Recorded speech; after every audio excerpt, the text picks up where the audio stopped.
So here we are in the greenhouse with Dr. Raffi, and you're going to show us what good seed and bad seed is, so I can get started on my ginger. Yeah, this is actually, what you see in here is a good seed, a good seed piece, what we call it for ginger. And what's the characteristic of a good seed piece for ginger is shiny, it's clean, it's fresh, and it has eyes on the seed piece or rhizomes. Okay, so that is the characteristic of a good seed, and you want it to be at least minimum 2 ounces in weight. So you can get this on your local supermarket, you can get this in specialty store, but the important thing is clean, fresh. You look at it, it's disease-free, and it has several eyes on the seed pieces. So that's a characteristic of a good seed piece. Hold that, Mike. And in contrast to that, if you look at this seed, this is a seed that I would not plant. If you look at the seed, you could see that it actually has problem and diseases, and it's an old seed.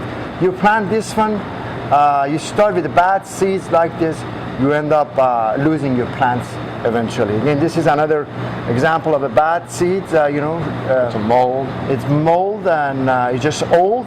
And this again, this is a characteristic of a good seed. But it's important to have a seed which actually at least 2 ounces of weight, at least minimum. More would be better, because there is actually a correlation between the weight of the seed and the yield of the last production of sizes of ginger roots that you would harvest. So that's then, as I said. So I wouldn't cut this up into little pieces. No, like this is a very good. No, this is actually yes. This is a good with a healed cut. Right.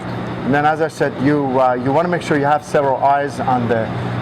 And we're going to do a bleach treatment on these? When you cut it, because when you buy it from your grocery store, these comes in as a hand. They are all connected. You want to make sure you minimize the cut. And then after you cut it, you bleach treat it, and then you let it stay for several hours so it kind of heals itself. So that's the area that actually heals itself. You want to make sure you don't plant it immediately after the cut, because you expose that cut to all kind of diseases when you plant it in the soil. Now, would I use my own crop for new seed, or buy fresh each time? You could use, but as I said, it's important to have the size and make sure they are clean and disease-free seeds. You obviously could use it, but what's also important is you need to make sure that the seed is mature. Because this has to go through a process to be able to mature it, which takes probably between 9 to 10 months to mature. But so I'm not going to dig up babies and then transplant you don't want them. to. You don't want to plant baby ginger or immature ginger pieces. Yes. Terrific. Good. Cut. All right. So that would take care of the seed. Now, do you want to do something